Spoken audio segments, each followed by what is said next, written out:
Pronto? Pronto? Pronto? Già, miseria, sto cazzo di telefono.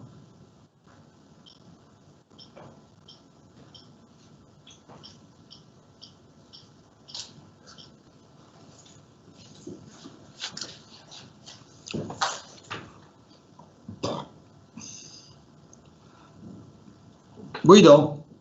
C'ho il telefono che fa uno squillo, cioè squilla dopo che chi chiama ha già sentito uno squillo, quindi io penso che sia il secondo squillo, mentre per chi chiama il terzo, quarto e poi riattacca.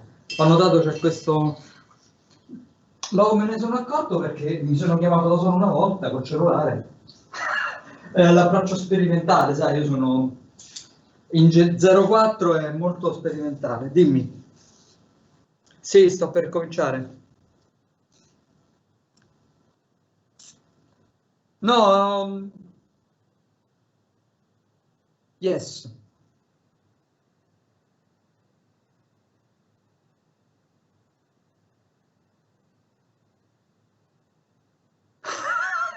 Sì, dai, vediamoci. Ma tu fino a che ora stai oggi?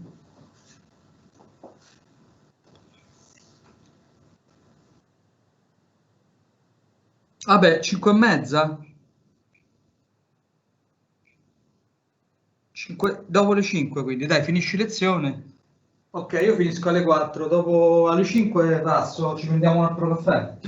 Ciao. Ciao, ciao. Tanto io penso che fino al 23 ci sto magari. Guarda, una soddisfazione che ho potuto fare il corso di costruzione proprio tutta fatta bene, la trave appoggiata, comportamento post non lineare, con la curvatura che non è il doppio. Io ho fatto le cosette nelle due operazioni. Ci hai fatto molto bene lo sentito, cioè, dopo che gli ho fatto la parte lineare, magari, chissà che cazzo mi fa, cioè, però mi stanno dietro.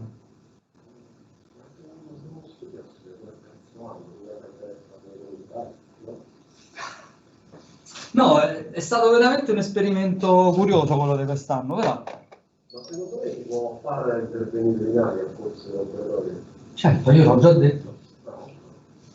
Guarda che io ho fatto gli elementi, loro sanno, non è che stanno digiuni, poi ti dico quello che io ho fatto, perché io ho fatto Ritz e Galiorkin, fatto decentemente, dicendo che Galiorkin e Ritz quando prende quelle funzioni di forma arrivano agli elementi finiti. Quindi loro già stanno, e sanno che da quello si ottengono una matrice di massa di rigidezza. Io ho fatto già i teoremi sulla positività delle matrici, esempi 2x2 fatti bene, semplici, per cui la base ce l'hanno, poi devi aggiungere, devi generalizzare, cioè, e poi ho dato anche i file per masse e molle, non te li do, te li faccio vedere, con esempi di masse e molle. Li vediamo Marco, perché così fai subito, cioè, te li do, perché sono proprio, cioè l'esempio quello di massette e le 3 molle incastrate, quelle che vengono in modi, uno così, se è tutto simmetrico vengono così e così. L'ho fatto proprio, quindi gli vengono 1-1, gli vengono 1-1 o meno 1-1. Ma il corso quando inizierete esattamente? Il 22 febbraio. Però essendo 3 crediti, cioè tu puoi fare, cioè non è che devi fare, fai 3 ore a settimana, ma non tutte le settimane, ecco. Ah, si può dividere diversamente? Sì, non è che non sei obbligato. Scusa. I'm here and we will start the lecture in 5 minutes. Thank you.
Okay, I will solve with you the problem of the survey, student survey, in the pause between the 2 hours, because I think that you need the code I will provide to you for compiling the survey. Okay, so I will give this in the next hour. Okay, after the break.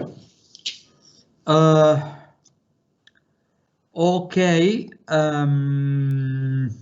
so let me share with you my. I have to also to upload the exercise number 4, and I will today. I will do today.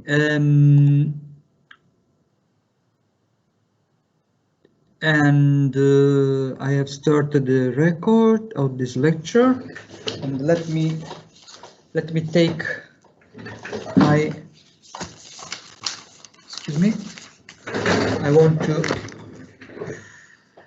okay. So we are talking about the aeroelastic gust response, and I want to also to share with you the, sorry, another, I need to share with you this graph, and I want to prepare this. I'm very sorry, let me just provide this figure. I need to consider a figure here for showing to you the gust, typical gust used in elasticity, and I want to, yes, I want to share this figure here, this profile, and okay.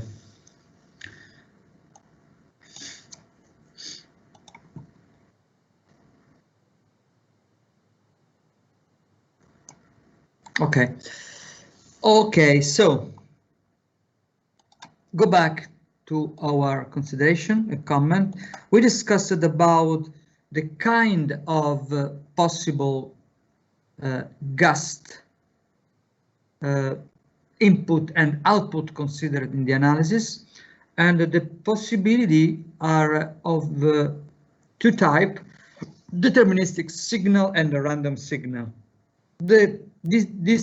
These visions, the deterministic vision and the random vision, are related on how you want to describe your environment, your mechanical environment.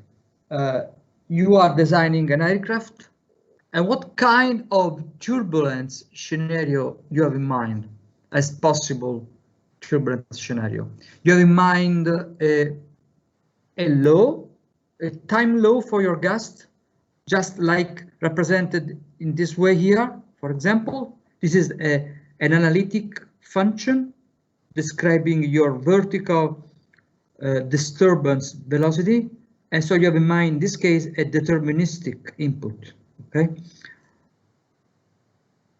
but this is not practical. It's better sometimes to have an average idea of your mechanical environment. So the point is, can I describe this input in stochastic or statistical way? And the answer is yes, you can. And you have to introduce the concept of the average of a time function. And the average of time function is the correlation function.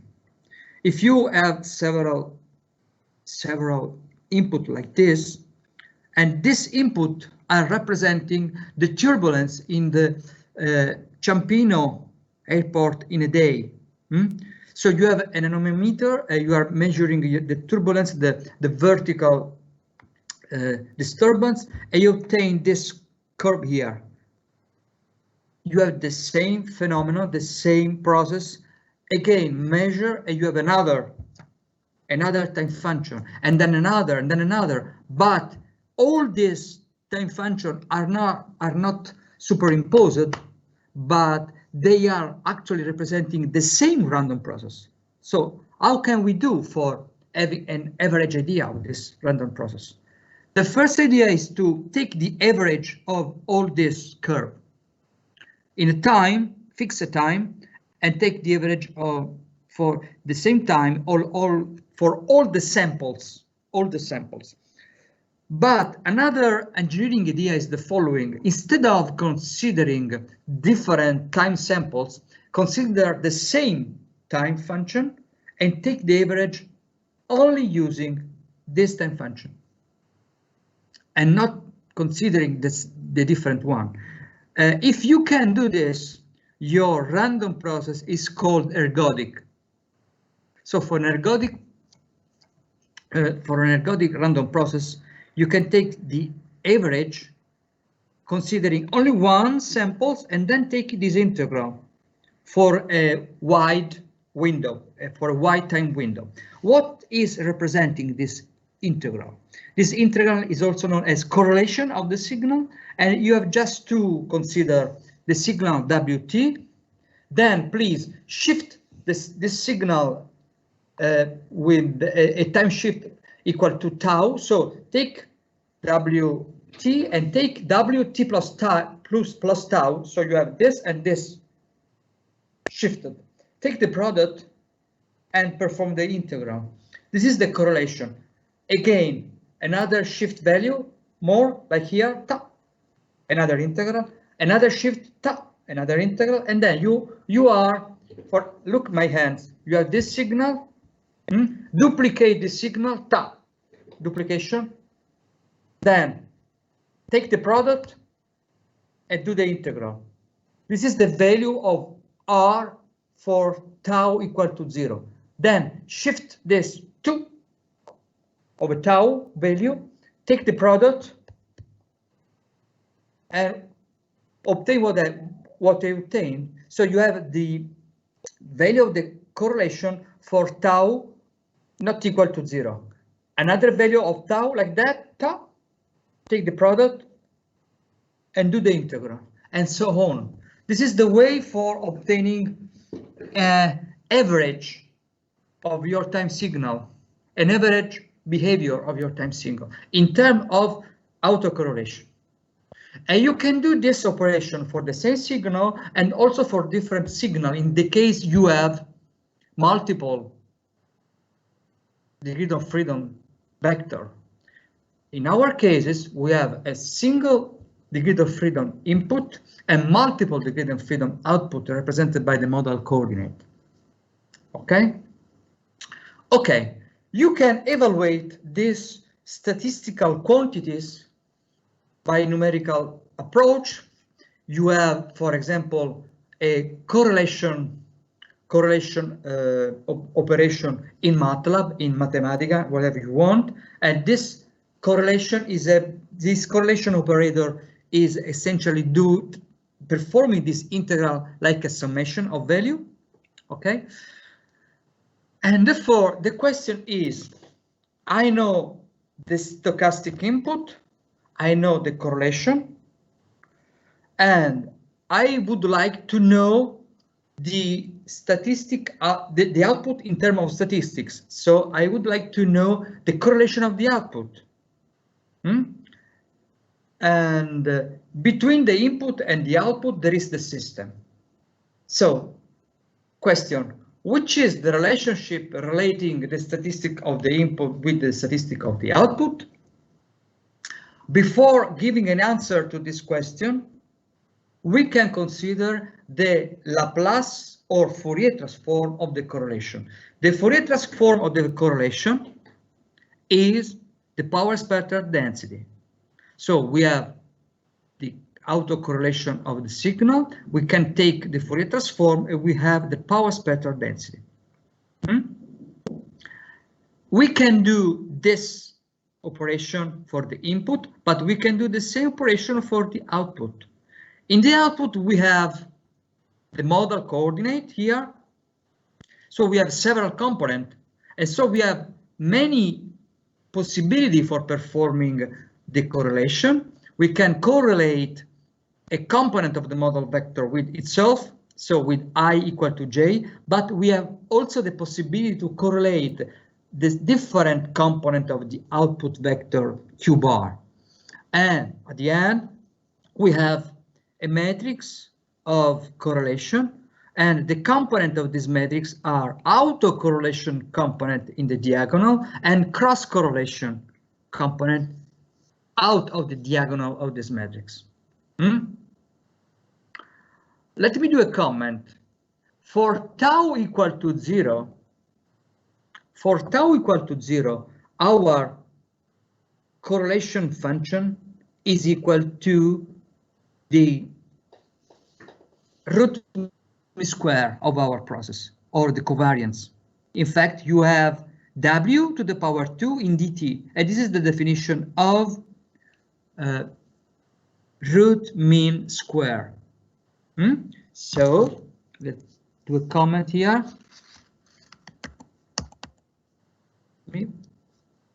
For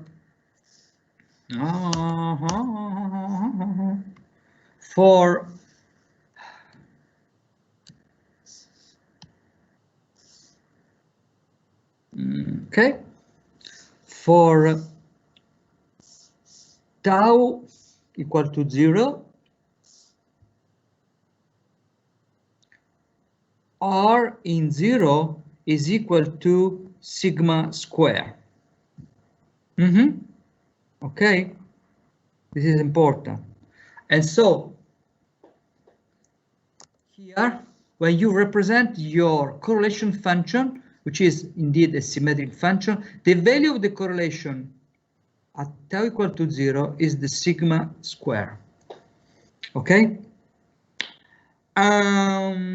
Okay, when you take the Fourier transform of your correlation function, you have the power spectral density. The power spectral density is a function of f, the frequency, and since this time in quote function is a symmetric function, the correlation is always symmetric, the autocorrelation is symmetric.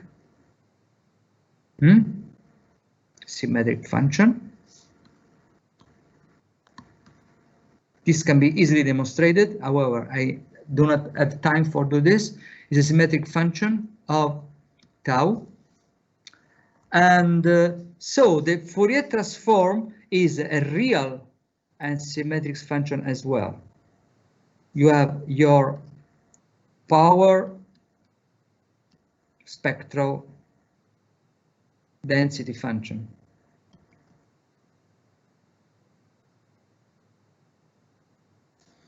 And this spectrum is something like that. Now, see this very easy consideration. If the power spectral density of the gas input is the Fourier transform, so is the integral of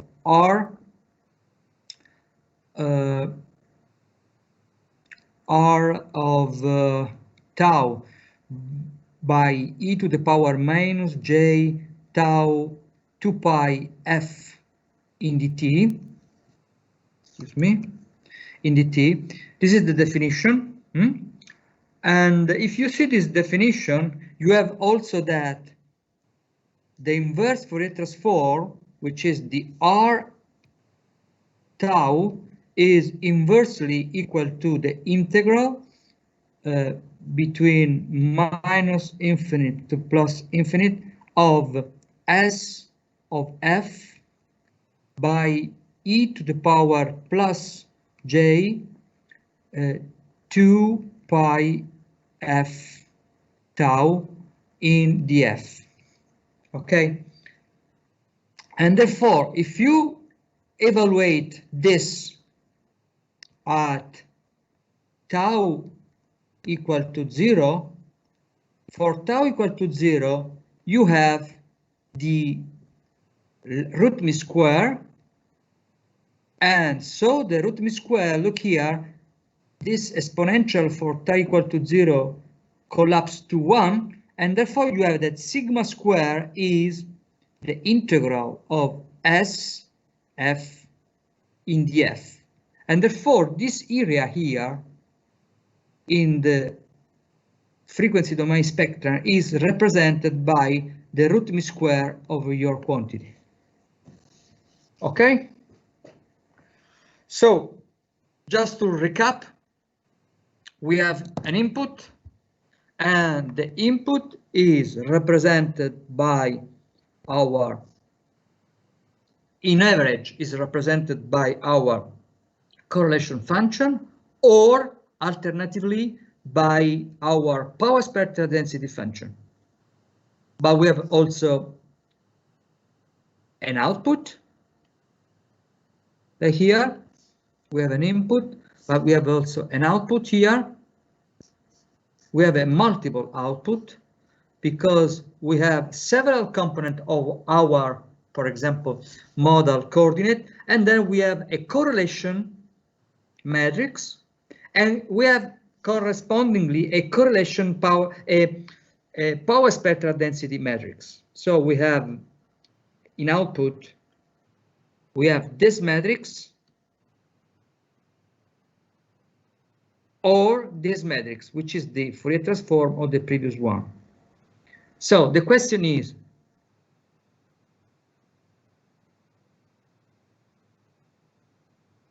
what about the mechanism transforming these statistics into this statistic of the output? The key formula is given by this. If you want the power spectral density matrix of the output, you have just to pre-multiply the power spectral density of the input by the conjugate. This is the conjugate of your transfer function matrix, and you have to post-multiply by the transpose of your transfer function matrix. Okay? And that's all. So for a deterministic input, you have this. For a deterministic input, you have that your deterministic output is equal by your transfer function matrix, namely the GUST. We are considering the GUST matrix. So you have to multiply your transfer function GUST matrix by the input to obtain the output for deterministic input. But if you have a stochastic input or random input, you have just to pre-post multiply suitable your power spectral density matrix of the input, so obtaining the power spectral density matrix of the output, and that's all. Note that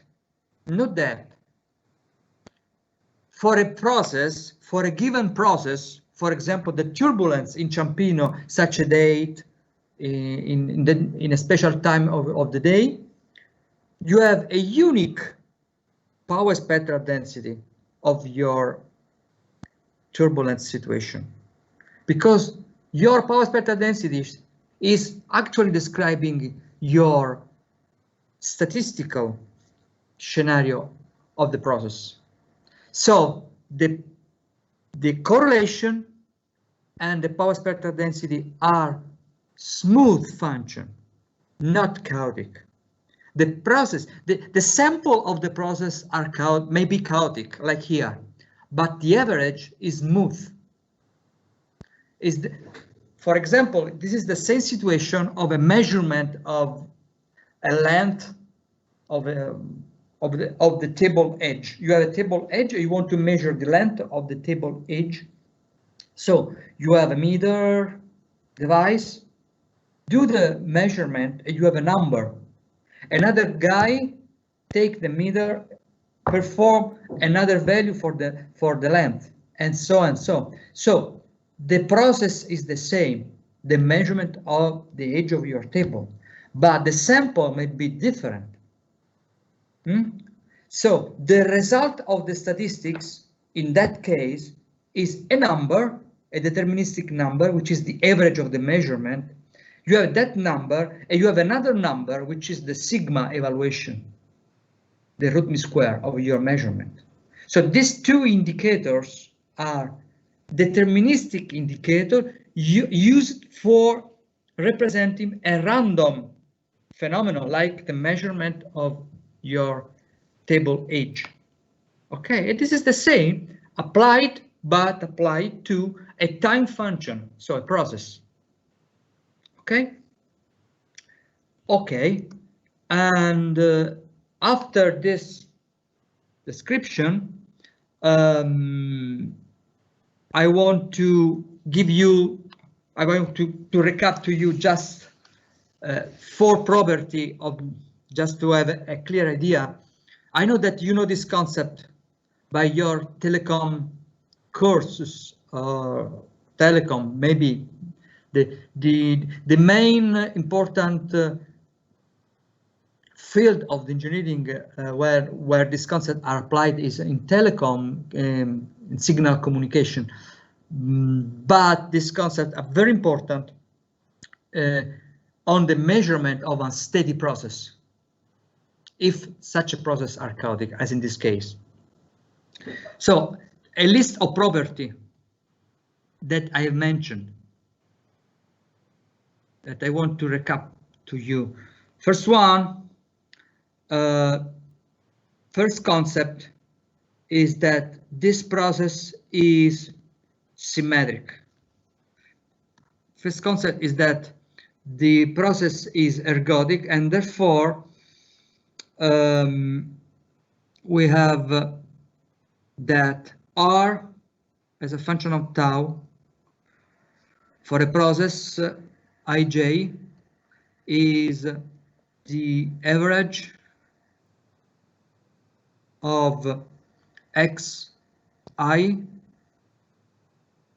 by xj t plus tau in the t by integrated by from t by 2 and t plus 2. So we have a window, a time window, and we want to minus t by 2 and plus t by 2, and we have our random process here. Okay, the first property of this matrix component is that this is metric, is symmetric in time, in the sense that is in 4 diagonal term only, in the sense that R tau I is equal to R minus tau I. So the autocorrelation is a symmetric function. What I'm saying is that if you are finding the correlation on what happened here, how what happened here is correlated on with what happened here, this correlation is the same correlation that exists between what happened here and what happened here. If the process is an ergodic process, is a statistically stationary process. What statistically stationary means? It means that if you shift this point for any point of your time axis, you have the same concept of correlation. Okay? Okay. First point, the symmetry. Second point the definition of power spectral density. This is another matrix, but it's a function of the frequency. It is the Fourier transform of R.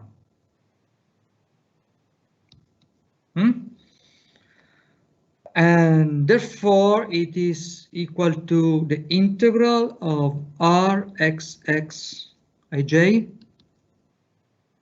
function of tau, by e to the power minus j 2 pi tau f in the tau. Okay. For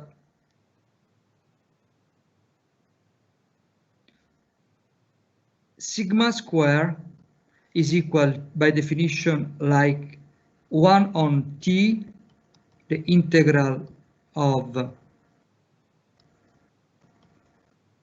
the function x t to the power 2 for a component of your vector, and therefore it is equal to r xi, but in time for tau equal to 0 of your autocorrelation matrix. And therefore sigma square is the value of your correlation at time equal to 0.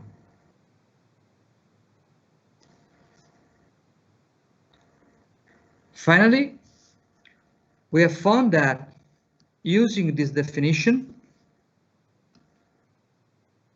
using the definition of power spectral density, then the correlation is the inverse Fourier transform of your power spectral density.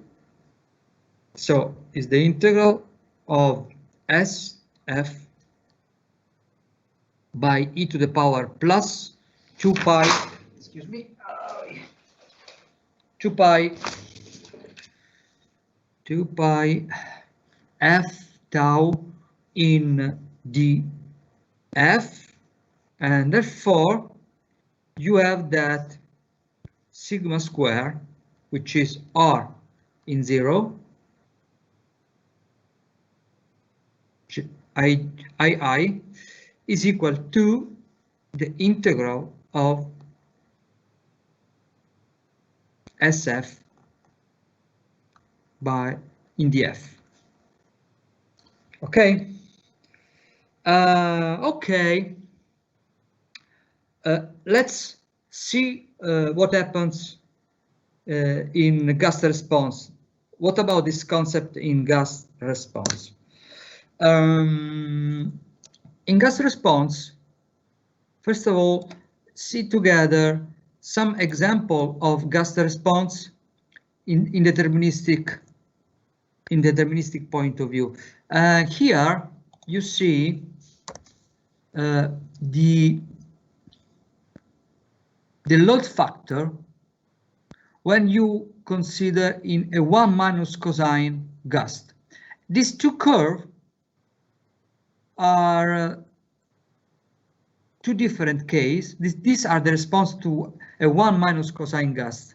So you have to imagine a profile of gust like this.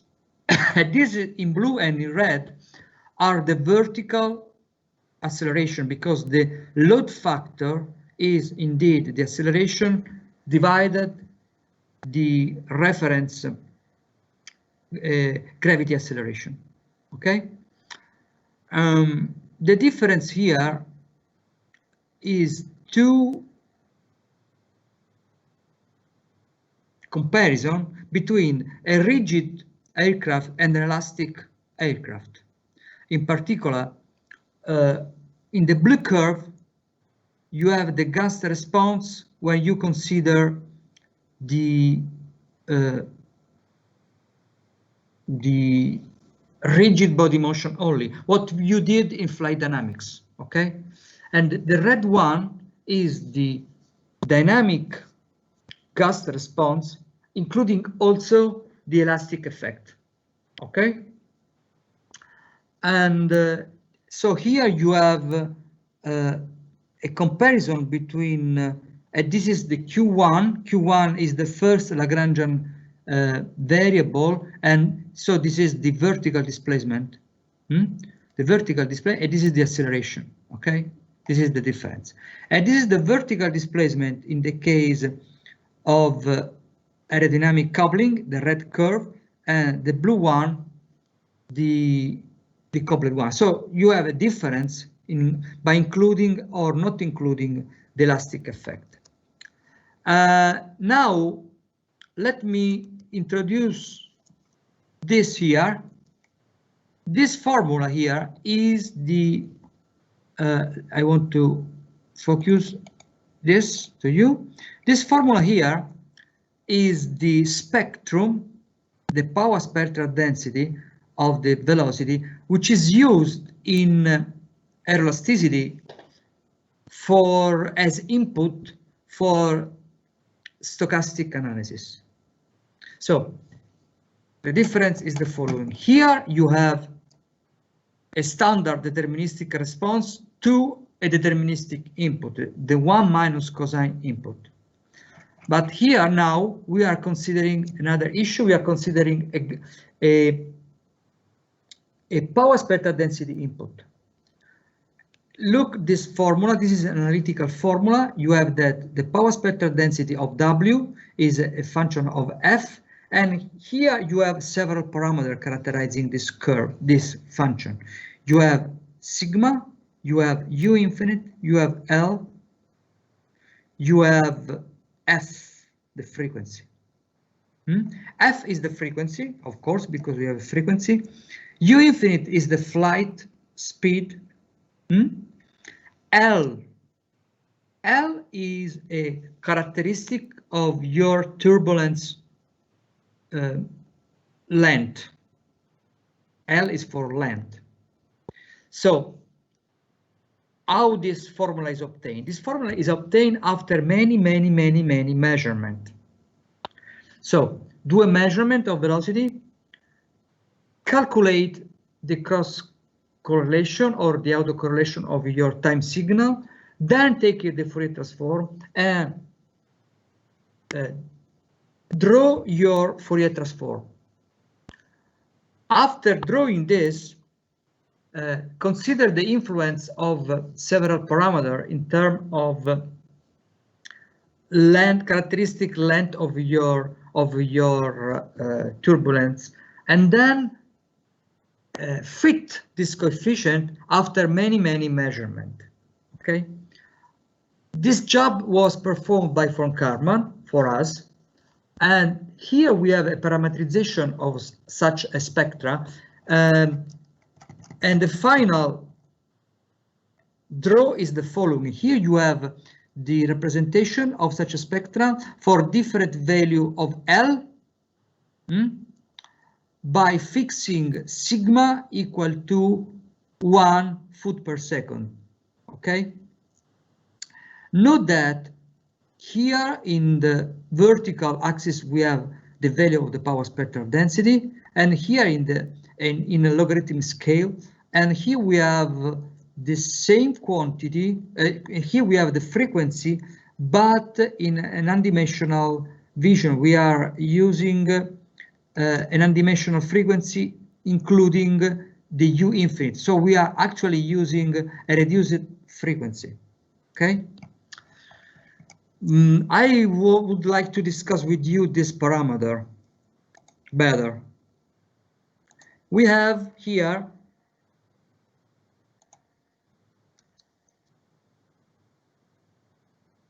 this is the ground, and here we have the turbulence. The turbulence is characterized by a characteristic length like this. And typically for a flying aircraft,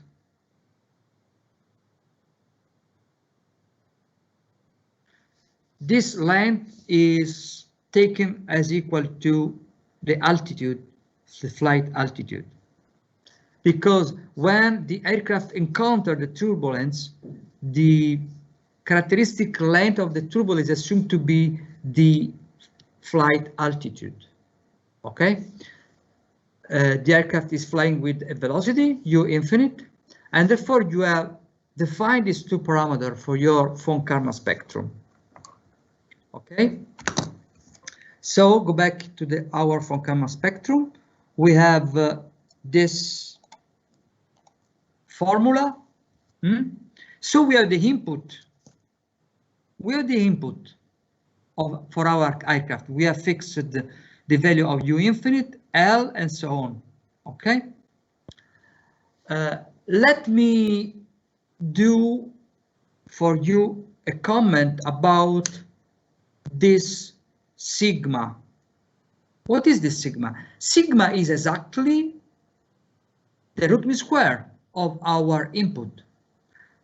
But I just told to you that the root mean square is the integral value of our power spectral density. I showed this here. I told you that the integral of the S function, S of f function, is equal to sigma square. And therefore, here in our spectrum, the integral of this part apart sigma square is equal to 1.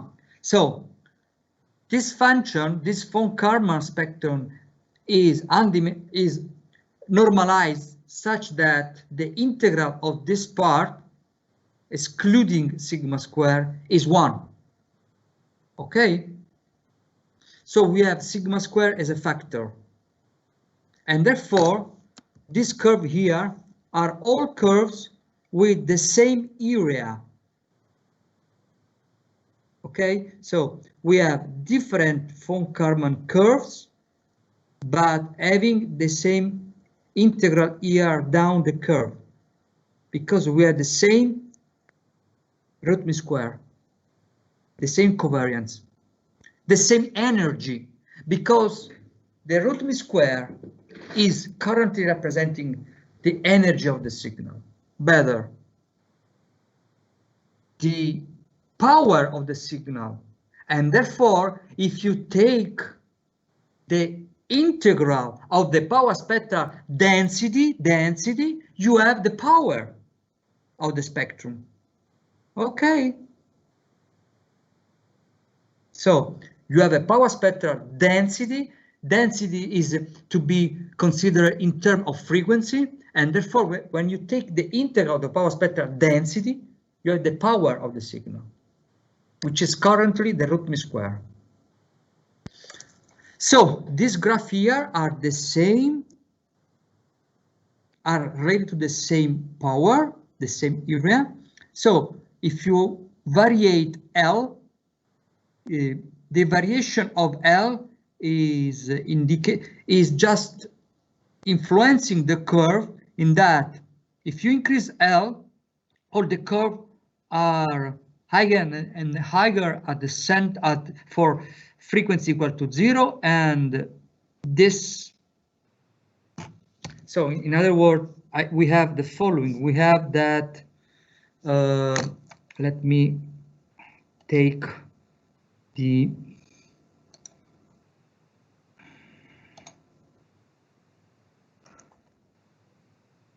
Let me take this.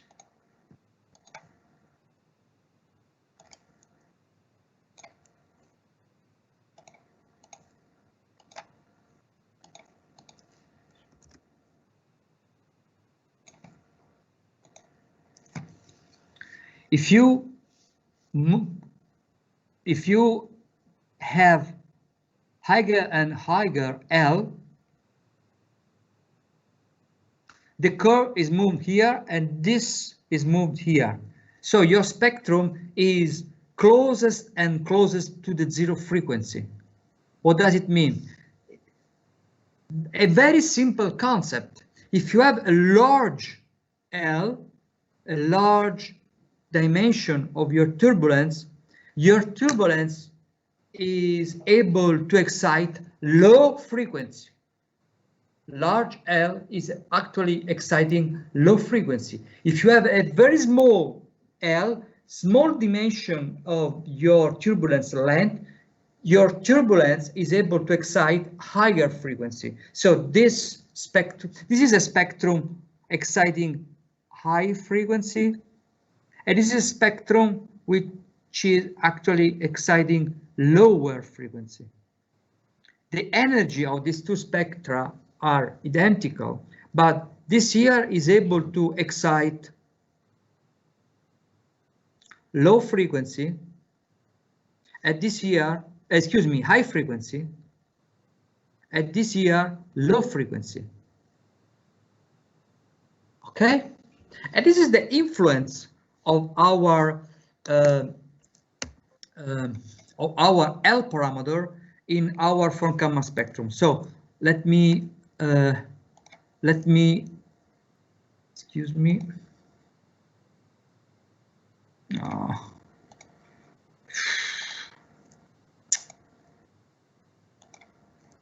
I want to take my formula, von Karman formula here, and I want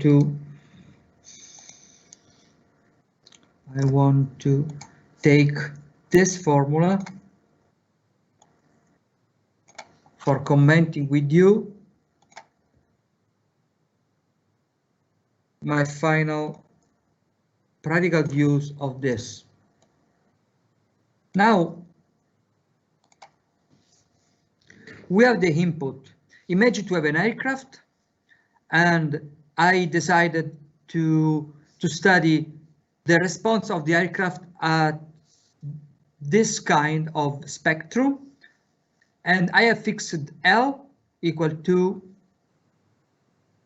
10,000, this is standard feet, okay, and I have fixed my velocity, and so I have a spectrum, and I have to fix it also the energy of my spectrum.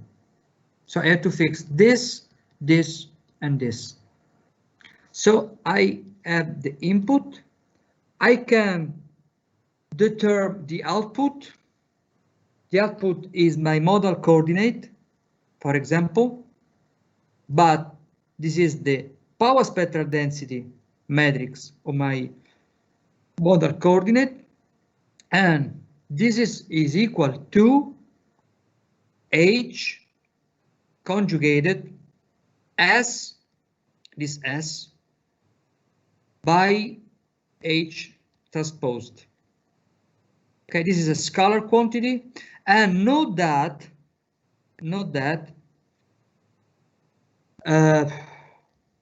this function is a function like capital phi, and so my spectrum is sigma square of the input by capital phi. Okay, substitute, and so we have that the power spectral density of the output is equal to sigma square by H conjugated by, which is a function of the frequency, by S, which is a function of the frequency as well. This is S. And we have H transpose, which is function of the frequency. Okay. Note that in our input case, this is a 1/1 matrix. This is n by 1. This is a 1 by n. Now, if you want to know the sigma square of the output, you have to take the integral of S of the output. Okay, but you have to take this integral, so you have to do the integral. This is a constant. This is the integral of the input. So you have to take the integral of h conjugated phi, this phi, and ht f df. You can do this integral. And so you have that the root b square of the output is equal to the root b square of the input, which is the root b square of our von Karman spectrum, in this case, by a constant, a stupid constant. This constant depends on the system, the elastic system, and depend on your von Karman spectrum structure. This analysis is a very powerful analysis by the stochastic theory. You have the root mean square of the output as equal by the root mean square of the input by a constant. This constant in the EASA requirement is indicated as A bar, and this analysis is the famous A bar analysis for gas response. And I stopped here. Okay. This result is one of the most interesting results. The aircraft analysis, the aircraft gas analysis was one of the first cases in the engineering history for applying the statistic concept in vibration or in a steady system study. Okay, and this is an advanced topic, very advanced topic, the application of random theory for evaluating the random output of your system. Note that the system is deterministic, but the input and the output are not. The output is non-deterministic because the input is not deterministic, but the system in this case is deterministic and is described by our frequency response function H, capital H matrix. Okay, so if you see the EASA requirement for gas response analysis, you find the von Karman spectrum as typical spectrum for explore your aircraft capability as capability to gas response in stochastic sense. And if you have an aircraft, you perform your finite element analysis, your aeroelastic analysis, define your H matrix, and then calculate this A bar coefficient for having the power spectral density of the output as a function of the power spectral density of the input. Okay? Okay. Thank you. Stop. Break.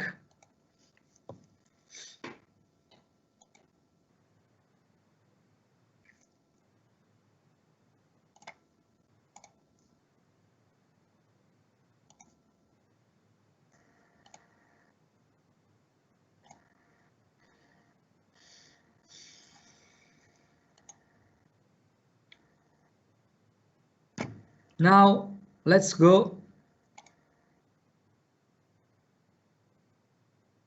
to InfoStud.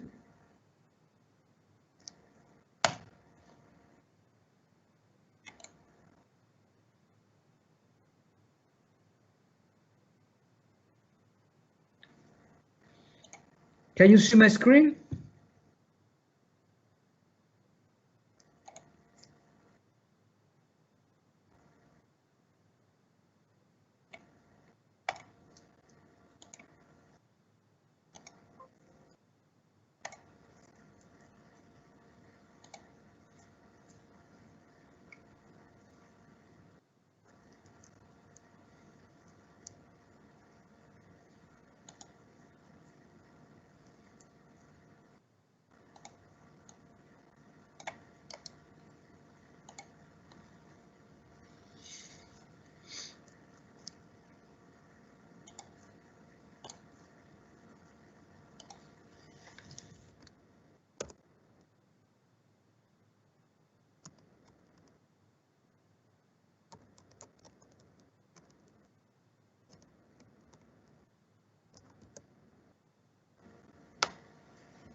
Ma mi sentite ragazzi? Ci siete? Sì? Siete esistenti? Spero di sì. Io ho una sensazione di come quando si arriva, si parla sulla cima della montagna e c'è solamente l'eco della propria voce, non c'è nessun altro. Ma ci siate? Sì, spero di sì. Sì, sì, prof, Meno ci male. siamo.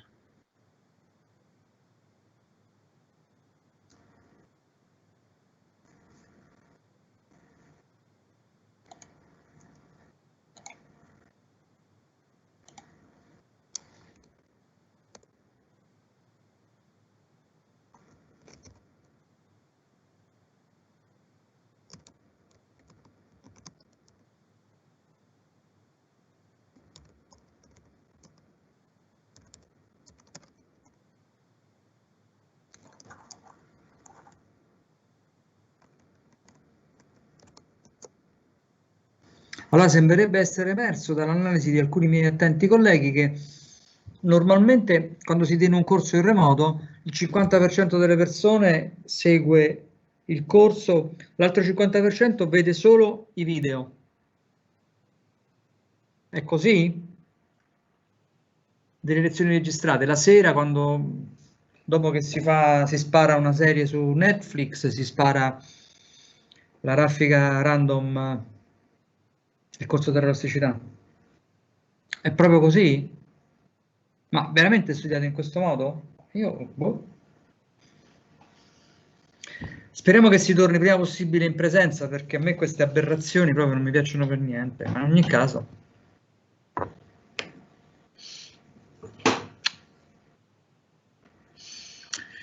Please check this code and let me know if this works. I hope so. This should be the unique code I have as available in my, this is my website, and this is the course I have.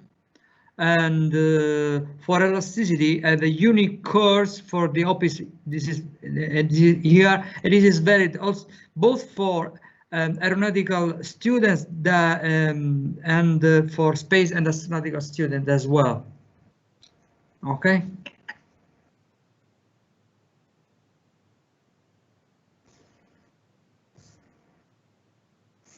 Okay.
Avete cominciato a fare un po' di esercizi, di prove con il codice agli elementi finiti, che vi ha fornito con la 3? Vi tornano le cose? Sì, sì, professore, sembra di sì. Ok.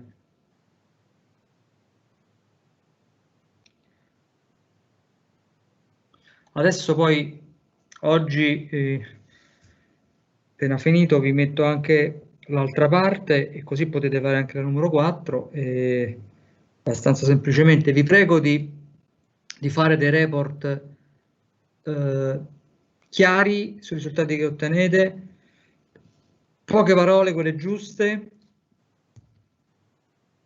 commenti critici eventuali, ma insomma imparate a scrivere un report tecnico. Ormai siete quasi ingegneri. I want to invite all of you to write your exercise report in an engineering style. So giving the essential information clearly, not too much words, just the right words for describing what you did, and that's all. Ok? Prof, comunque, se posso fare un commento in merito a forse l'unico lato positivo, a mio parere, che ho riscontrato in queste lezioni a distanza, l'unico ovviamente, è legato alle registrazioni delle lezioni, ma non tanto perché io, per esempio, ho seguito tutte le sue lezioni, non ne ho saltata neanche una, ma non tanto perché possa rivedermene in un secondo luogo, quanto piuttosto magari qualche volta, visto che ci sono state lezioni dove i concetti erano sicuramente più di altre e quindi qualche concetto mi perdevo, il risentire la cosa ovviamente detta da lei cioè, mi ha permesso di capire praticamente tutto senza quasi neanche utilizzare per esempio il materiale che ha caricato, che aveva caricato anche al corso di strutture, insomma le slide, quelle scritte, insomma. Io l'ho caricate tutte quante le slide. Sì, sì, no, però intendo dire col fatto che poi potevo risentire la sua propria spiegazione. Che Ma il materiale che lei, che lei poi anche gli altri hanno utilizzato, principalmente cosa sono? I suoi appunti, le dispense stampate, le lavagne, le videoregistrazioni, c'ha 4 fonti possibili. Che cosa utilizza? I miei appunti e direi un 90% le sue registrazioni e un 10% quelle stampate. Ok.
Ok.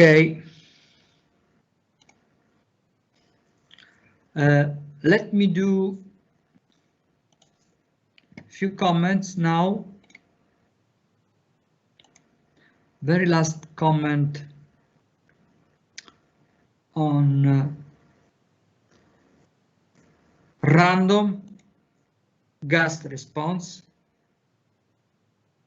Of course, I take the opportunity of this kind of gas representation, the random gas representation, for talking about response of a linear system to a random input, because this theory, of course, is general.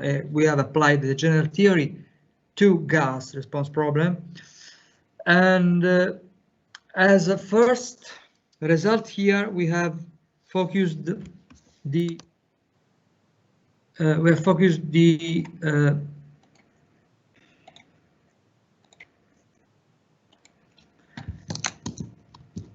the output of the least mean square.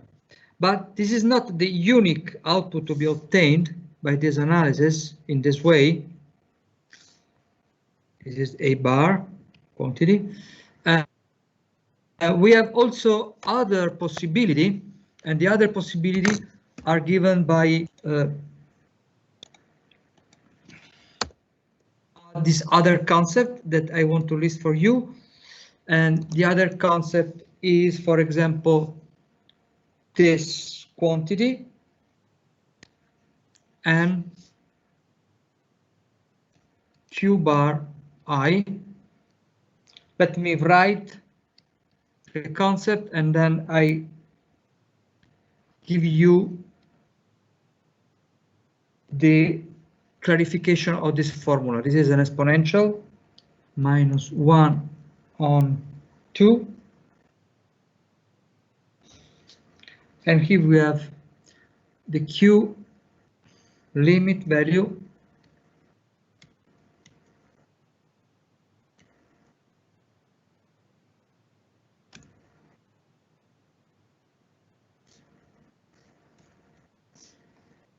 and this n0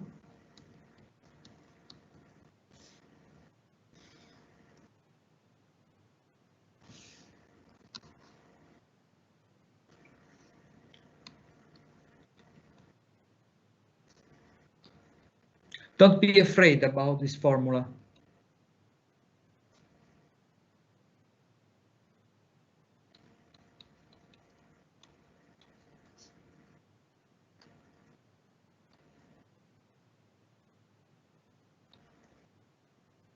Imagine to have a random input.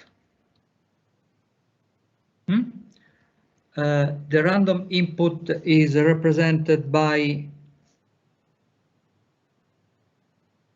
your von Karman gas input, and you have as output, for example, the generalized coordinate, but better, you have as output the generalized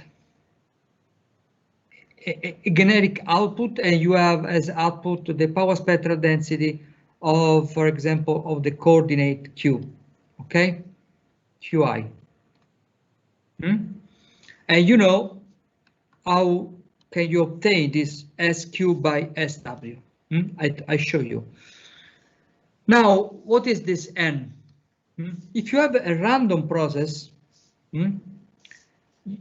your time signal of the quantity in time of the quantity Qi, in this case Qi is representing for the model, for example, the model coordinate.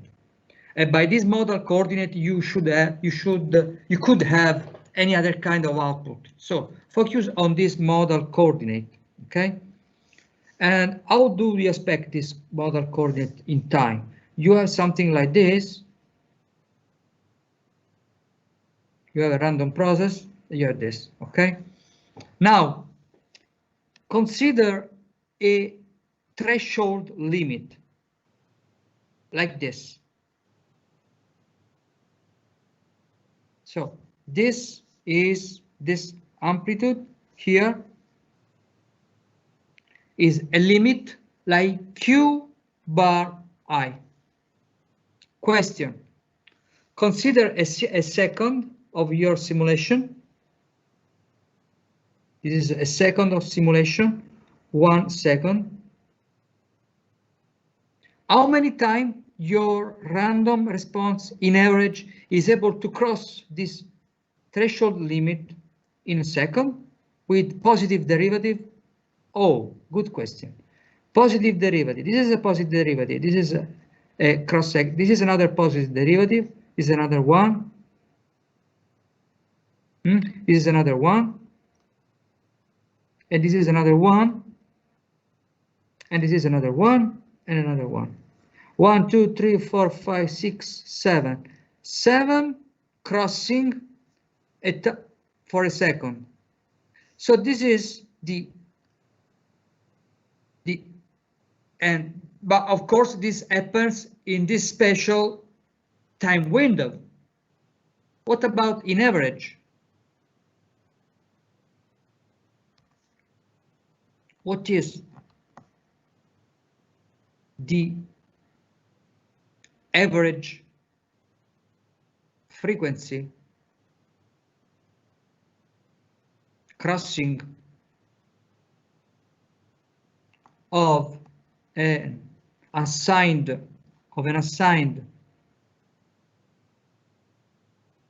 threshold?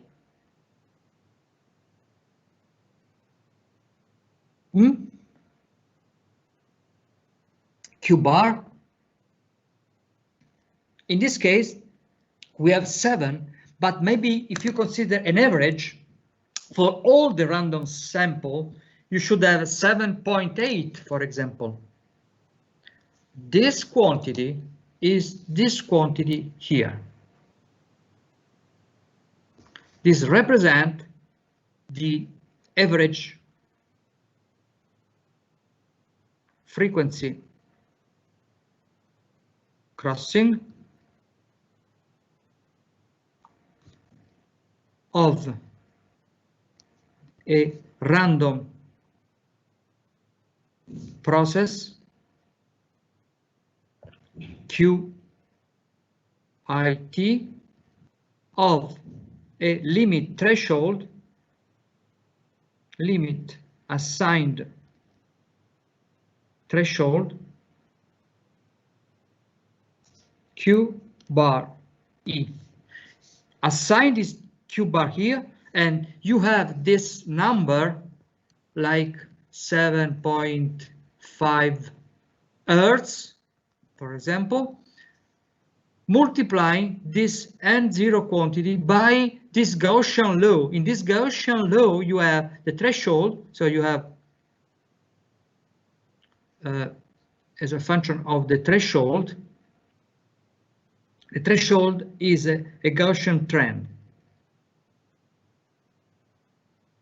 Higher is the threshold, the lower is the frequency. Okay, of course, if you move this stick up and up and up, you have less frequency crossing. It's very intuitive. So here you have your threshold, and here you have your standard deviation, but you know the standard deviation. This is the standard deviation in particular. Look, this is, you know that this is the standard deviation.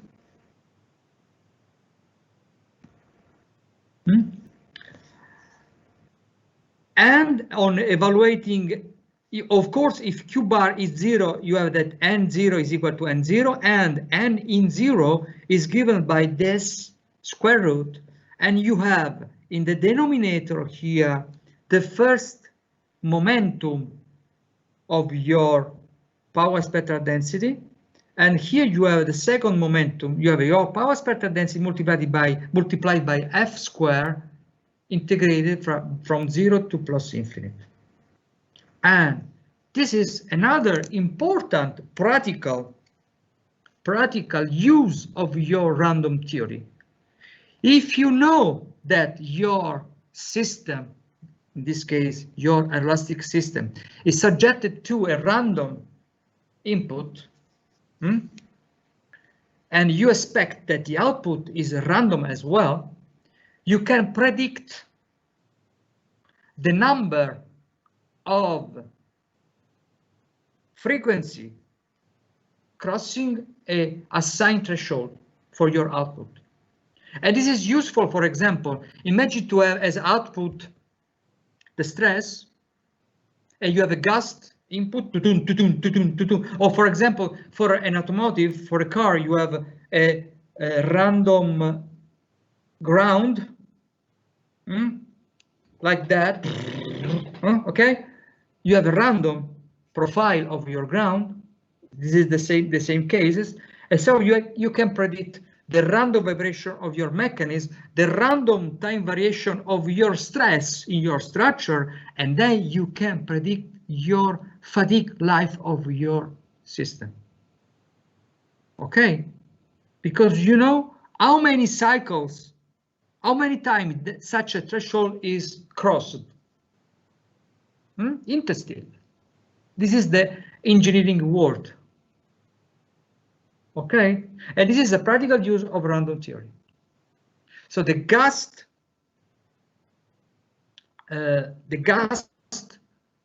response model, as applied in the random theory, is able to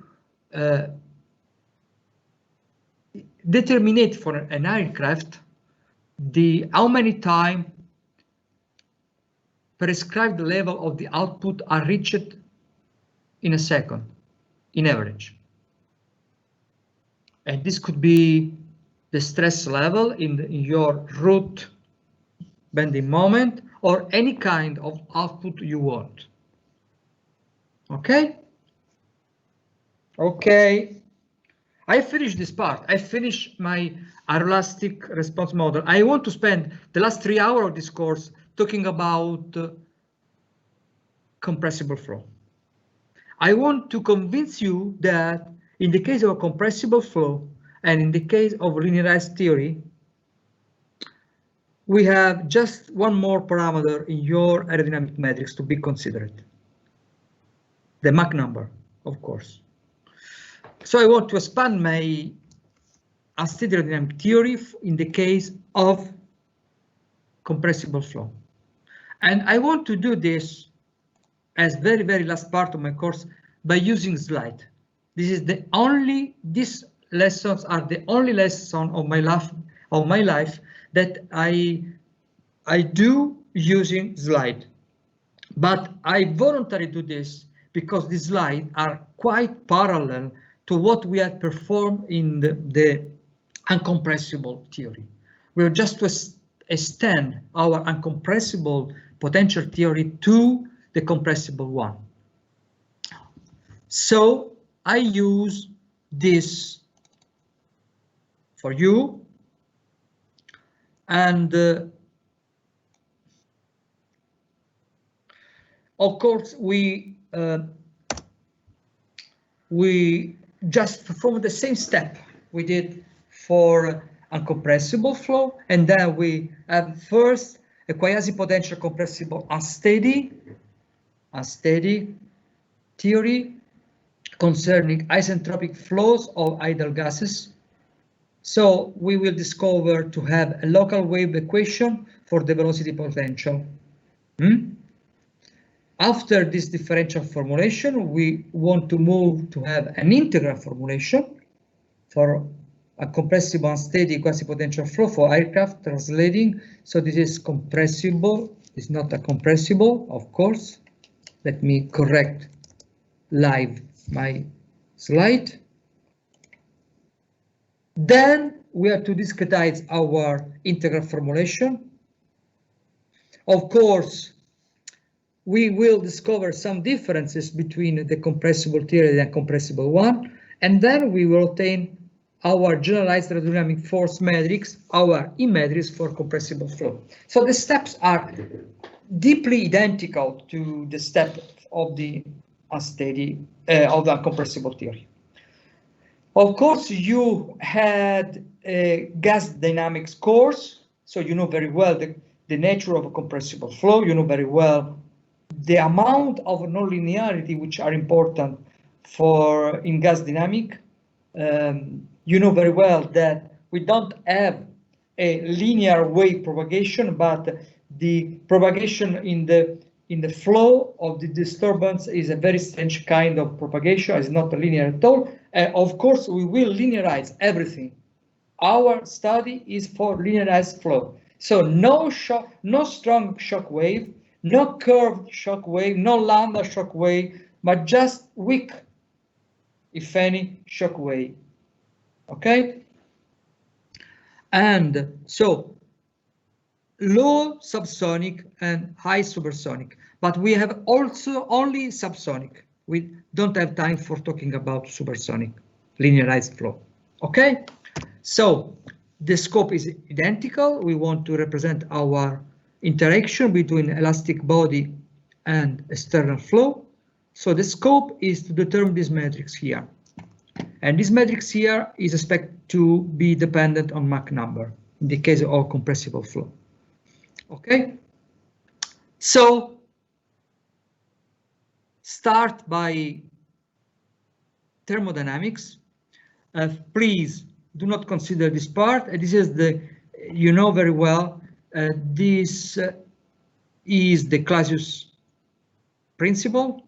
This term is a term that exists if you have source of hat in your local stress, local source or sink. Sink, ragazzi, è il pozzo, eh?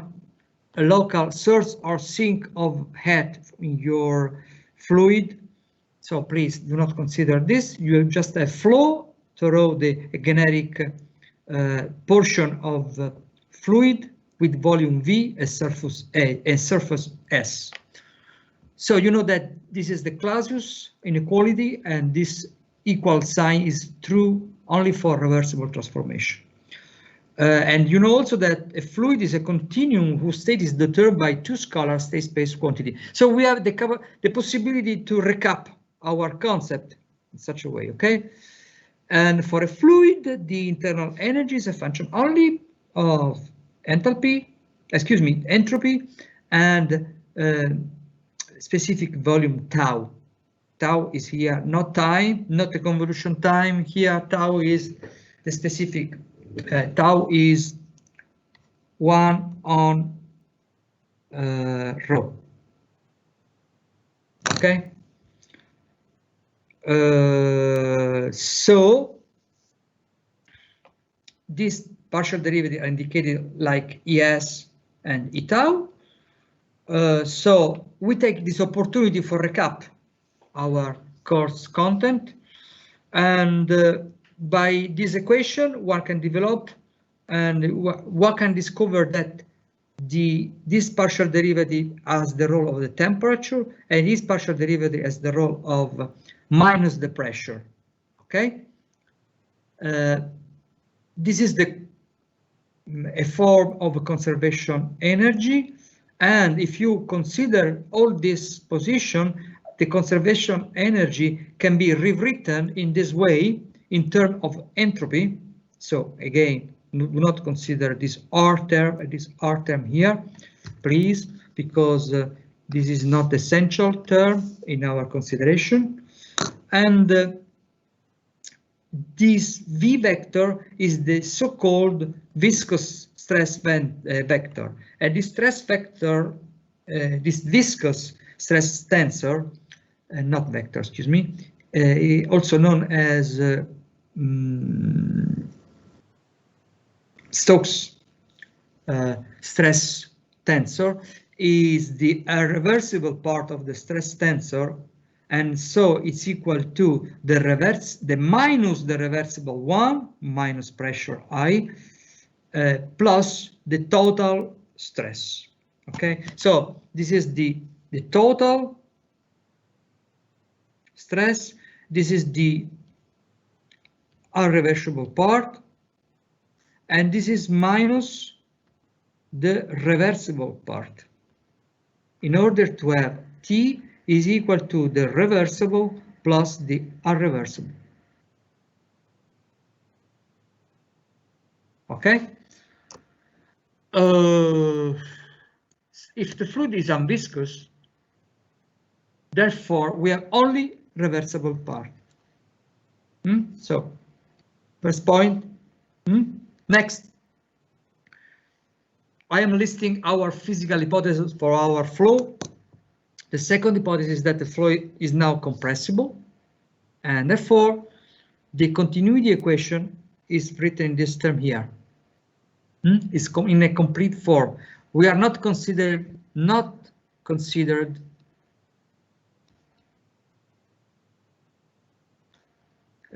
mass source or sink, and therefore we have 0 here. Oh, well, if we don't have head flows, and if the flow is initially isentropic in any time, the entropy is no more state space variable. In fact, we have that from here. If we don't have this, and if we don't have this, we have 0 for the derivative of the entropy. And therefore, the entropy does not change in time, like here. And if the flow is initially isentropic in the initial time, the entropy is no more state space variable. So we have E, which is generally function of S and tau. So the internal energy is depending only by the density, for example, by the scalar variable. Okay, so the state space variable, this is the state space equation in this case. The other hypothesis is that the flow is attached to the body surface. So we have unviscous, compressible, initially isentropic flow, and then attached flow. Okay. And we have an initially aerotational flow. So zeta, which is the rudder of the velocity, is 0 at initial time, please. Initially, as initially isentropic. If initially isentropic is isentropic forever, as we say, as we realize if the flow is unviscous. But if a flow is initially rotational, what happens for the future? Okay, let's go with our partial differential equation model. We have the density conservation, the mass conservation, this term here. This is one. Remind that this is one of the 3 possible forms of the mass conservation. Local form. Momentum conservation, you know very well, is this in the case of unviscous, viscosity.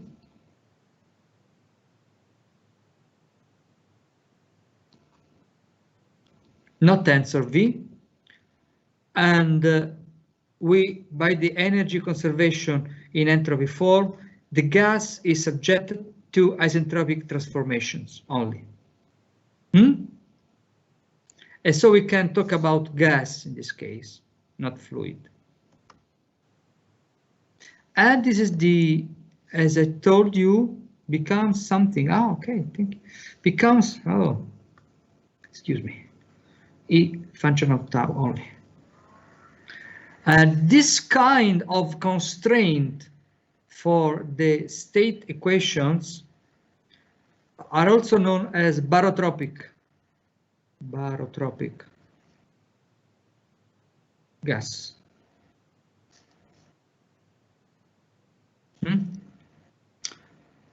And then we have boundary condition, which is the impermeability condition in the fluid structure interface.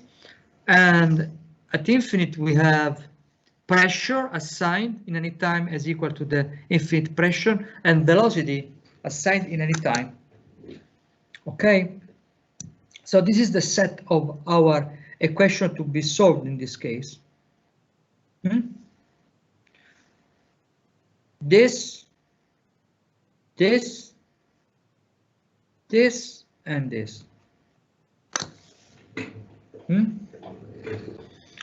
Okay, so we have the pressure, velocity, energy. How many unknowns? We have 1 unknown here, 3 unknowns here. We have the density as unknown, or tau.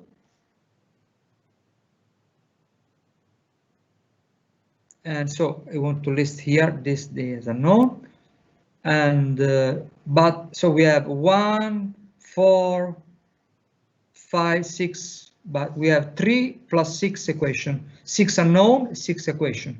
This equation is vectorial, of course, so we have 3 equation here, 1 here, 1 here, and 1 here.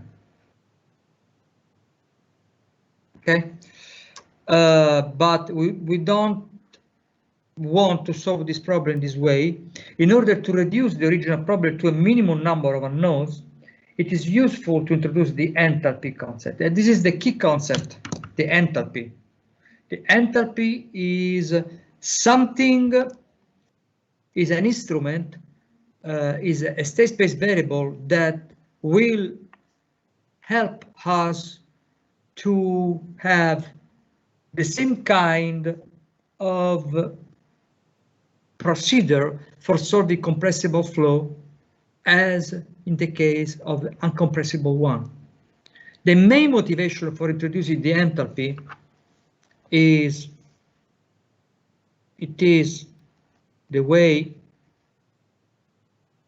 for making compressible flow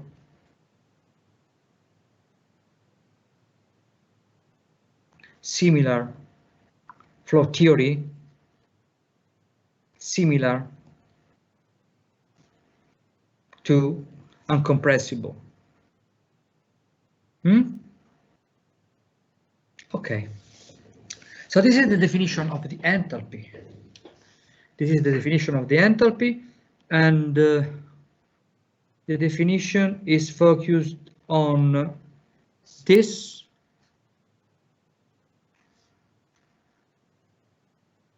P by rho or P by tau plus the internal energy. Since the fluid, for fluid, one has theta equal to d on the s and P is equal to minus d on the tau, look what happens if we take the total differential of this dH quantity. We have dE, of course, we have d p tau, but dE from this here is equal to theta by ds, and p tau is equal to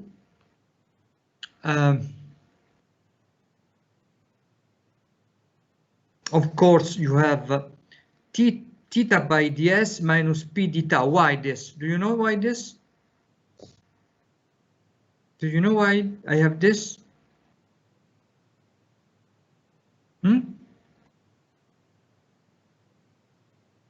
In general,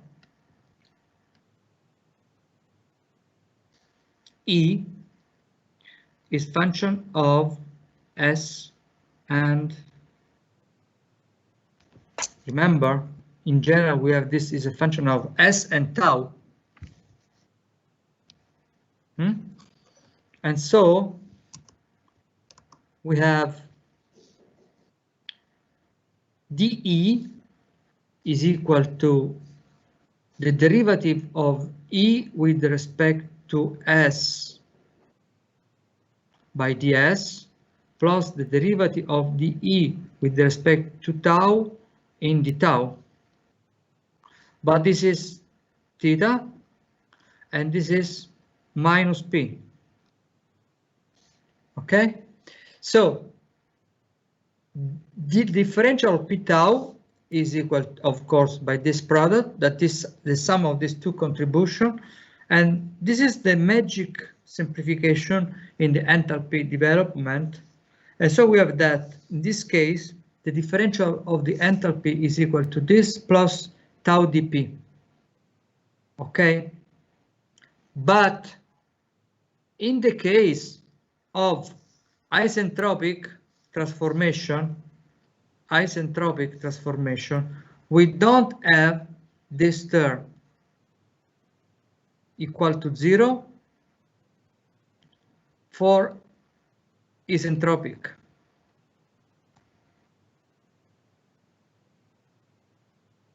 isentropic transformation. Okay, so the main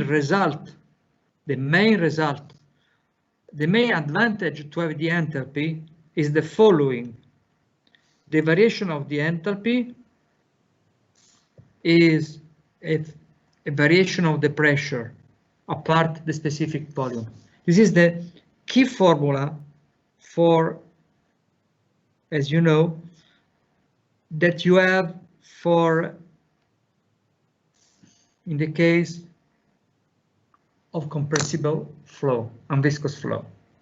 Okay, and this implies two items. This relationship implies two consequences. A consequence for the total derivative, if you have a total time derivative of the enthalpy, this is equal to the total time derivative of the pressure by 1 by rho factor, and this is also valid for the gradient. If you have a gradient, I rewrite this quantity. This is very easy to, if you have a gradient of the enthalpy, this is equal to 1 by rho, the gradient of the pressure. And this is related to the differential relationship, total differential relationship between enthalpy and pressure. Okay.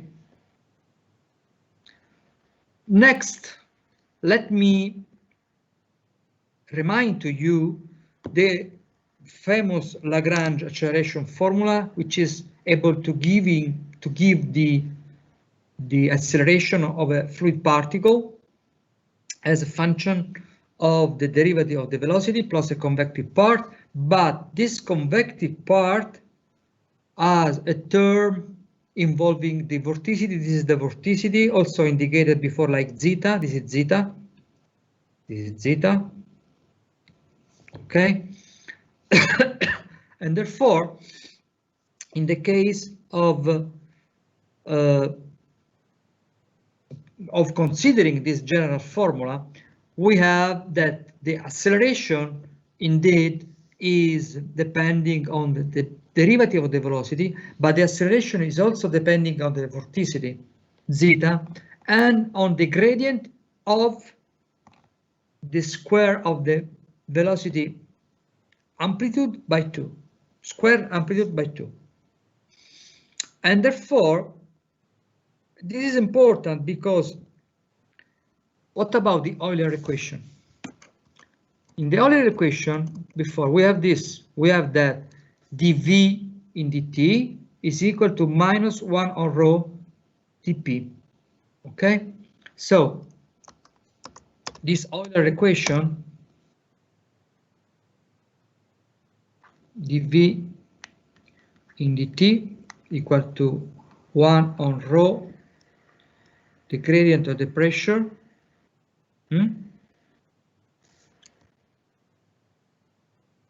okay, and so we have that dv on dt is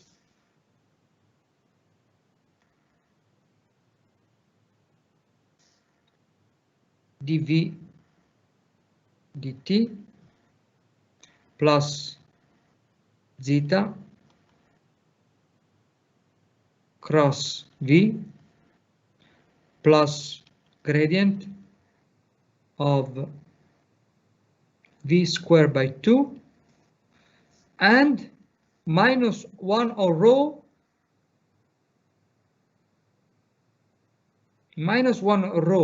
gradient of the pressure is exactly the gradient of the enthalpy minus the gradient of the enthalpy, this here. So the enthalpy, the advantage of the enthalpy at the level of Euler equation is to transform, is to eliminate the density at all. But remind that the density now is not a constant variable, is an actual variable of our problem. But we had the opportunity to eliminate this variable rho because of the introduction of the enthalpy. And therefore, this relationship is giving this. Okay. As a next step, we will transform further our Euler equation, also eliminating this term, because we will discover, I write this, in future, we shall eliminate the zeta term in this equation, because we will because the flow is irrotational in any time.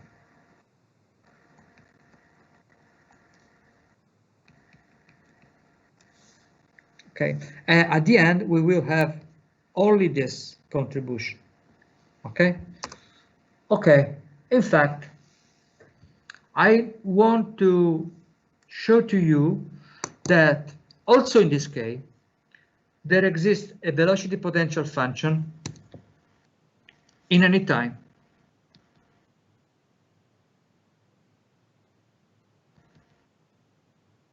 Almost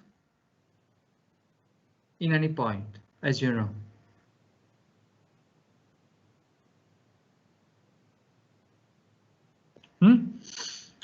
Our initial hypothesis is on the initial condition for zeta, and we have that zeta is 0.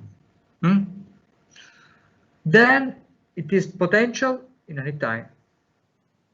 How can we demonstrate this? We have to consider the circulation function in this way. The Stokes theorem, of course. The Stokes theorem relate this integral on this circulation as the integral on this surface of the vorticity.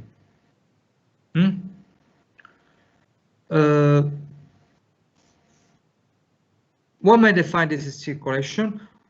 Since the Stokes theorem states the following, then in t equal to 0, gamma is 0 for any material path C. In fact, if you have at the beginning time equal to 0, zeta 0, since this is valid for any kind of surface, you have that the circulation is 0 for any material path C, like that. Okay. So we have again the Kelvin theorem, also in this case. Look, the Kelvin theorem. In fact, let's try to take the derivative of gamma. Okay, gamma is the circulation, and by the Stokes theorem, this circulation is the integral on the surface having the circuit as boundary of the vorticity on the surface. So we have the velocity. This velocity can be decomposed on two terms, because we can take this derivative. Excuse me, I forget to write the derivative here. Okay, so we can distribute this time derivative on v and dx. In fact, it is true that here we have an integral with integrand function depending on time, but we have also the domain of the integral depending on time, because the circuit is varying in time. And the fact that the circuit is varying in time allow to take this derivative by considering the simple rule of the derivative of the product between these two functions here. So first I derive the velocity in a total way, so we have the dv on dt pi dx, and then plus another contribution, which is v dot the derivative, time derivative of dx. We can exchange the differential of x with the time derivative, and then we have the differential of the total time derivative of x. But by definition, the total time derivative of x is v, and so we have v dot dv. Okay. Okay, now look, we have the total derivative of v with respect to the time. I use the Euler equation, and so dv in dt is equal to minus 1 over rho gradient of p. Look, guy, this is the point. When we had uncompressible flow, we take this 1 over rho and put outside the integral because it was constant, but now it is not true.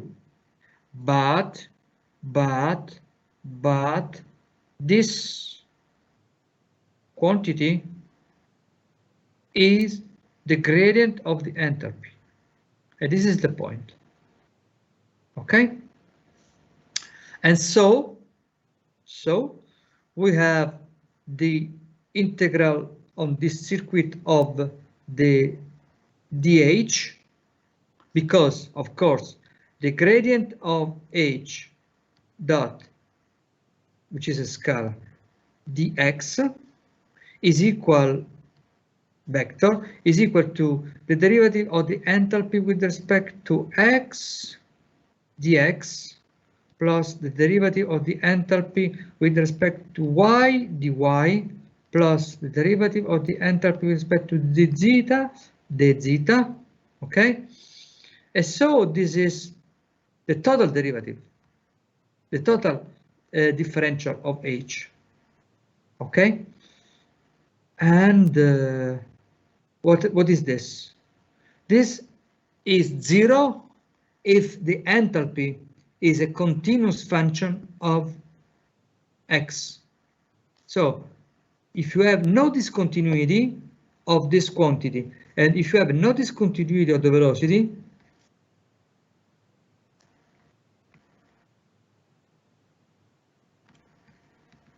then this is 0. So we can extend the Kelvin theorem by uncompressible flow to compressible one by introducing the enthalpy and assuming that the enthalpy be a continuous function. No discontinuity in space of the enthalpy in the flow. Okay, this is a very, very, very relevant result, because if we have demonstrated the Kelvin theorem, then reapplying Stokes theorem again for time greater than 0, because of the arbitrariness of the surface S and C, one has that zeta has to be 0 in any point of the field. So the same demonstration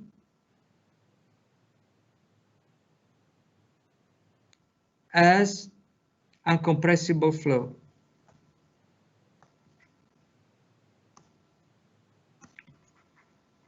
Okay, the same demonstration of the compressible flow by introducing the enthalpy. And we have the same comment. There exists a velocity potential function, of course.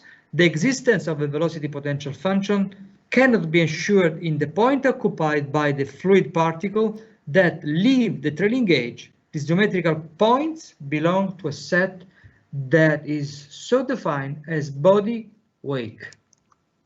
Okay, so this is the conclusion. We have that zeta is 0 everywhere, and therefore we can introduce the velocity potential function phi such that this is definition of phi as the integral path independent of the velocity, and thus, and therefore, V is defined like the gradient of phi.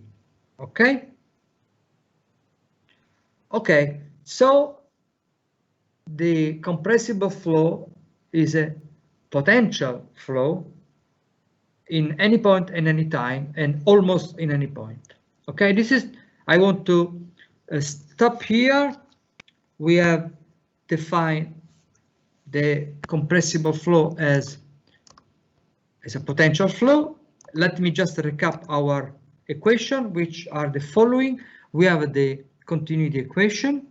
We have the Euler equation here, which are here written in this form. Note that, as I promised, we don't have a rotational contribution in the Lagrange equation of motion, no vorticity in our Euler equation, but only enthalpy and velocity. And note this interesting point. We have V, which is the gradient of phi, and therefore our Euler equation is in this form here, in a gradient form, and therefore we can integrate the gradient of this function in any time for any point is equal to 0, and therefore you can state that this function is independent on time. And so you can evaluate this function at infinite, having the value of the enthalpy eventually at the infinite, but this quantity are 0 at infinite probably, the flow velocity, and therefore you have an integral of the motion, which is the Bernoulli theorem. This is dedicated to people such that states that Bernoulli theorem is an energy equation. Okay, this is just to remind to all of you that the Bernoulli theorem is not at all a conservation energy equation, but is just a first integral of momentum conservation. And finally, we have the state equation to be respected, stating that a scalar quantity as the pressure is probably function of another scalar state space quantity like the density, for example. And this is the equivalent of E is equal to E of tau in another form. This is our state equation. And I stop here. So we have developed our original partial differential equation problem by introducing the enthalpy. We have preserved the fact that the flow is potential, also in this case, in any time and in almost any point. And see you tomorrow for concluding our course for compressible flow. Thank you. See you tomorrow.